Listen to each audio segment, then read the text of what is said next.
এখন সন্ধ্যে 6:30 বাজে আর আমরা সপরিবারে চলে এসেছি আমাদের কার ডেলিভারির জন্য। তো আমরা ওই 6:15-র দিকে বেরিয়েছিলাম, 6:30টার সময় পৌঁছে গেছি শোরুমে। তো একটুখানি টাইম লাগবে, সব কিছু রেডি হচ্ছে আর আমাদের গুড্ডু সোনা এখানে আনন্দে দৌড়াদৌড়ি করছে। তো ঠিক আছে, ওয়েট করি, দেখা যাক কতক্ষণ টাইম লাগে। আর এখন বোন সমস্ত ডকুমেন্টসের কাজগুলো সেরে নিচ্ছে আর গুড্ডু সোনা মন দিয়ে দেখছে যে ওর মা কি করছে।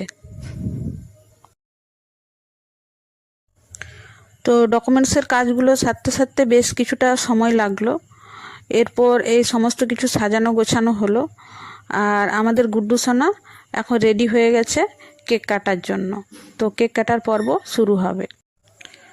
তো কেক কাটা হয়ে গেছে, এরপর আমাদের গুড্ডু সোনা অনেক মজা করছে। এখানে সমস্ত কাজ শেষ হওয়ার পর অবশেষে আমাদের নতুন গাড়ি শোরুম থেকে বেরোচ্ছে আর একটু পরে আমরা বাড়ির উদ্দেশ্যে রওনা হব। তো মনে খুব আনন্দ হচ্ছে। প্রায় ঘন্টা দুয়েক লেগে গেল সমস্ত কাজ শেষ হতে। তো 2 ঘন্টার মধ্যেই সমস্ত কাজ শেষ করে এখন আমরা বেরোচ্ছি।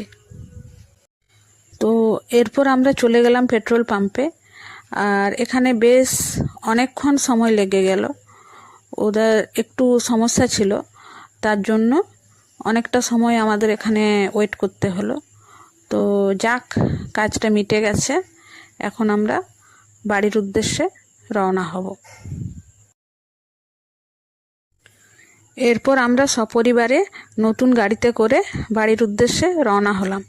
তো আমাদের বাড়ি শোরুম থেকে খুব একটা দূরে নয়, খুব কাছে। তো আমরা খুব তাড়াতাড়ি বাড়ি পৌঁছে গেলাম।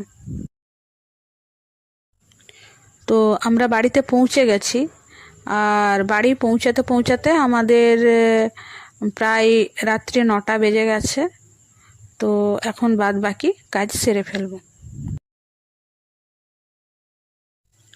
তো বাড়িতে ফেরার পর বোন এখানে পুজো করে নিচ্ছে আর গুড্ডু সোনা ওর মাকে হেল্প করছে আর আনন্দে লাফাচ্ছে।